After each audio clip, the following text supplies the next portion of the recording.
मानसिक आघात म्हणजे काय?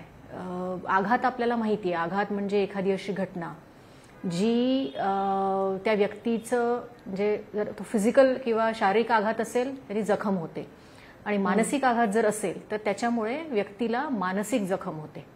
म्हणजे एखादा अशी घटना ज्यामुळे त्या व्यक्तीच्या मनामध्ये काही प्रमाणात भीती निर्माण होते की ती घटना परत परत होईल का. उदाहरणार्थ एखादा ऍक्सिडेंट किंवा एखादा आरोग्याची समस्या, जसं कोरोना होऊन गेला. कोरोना हा पण मानसिक आघात होता, सगळ्यांसाठीच मानसिक आघात होता.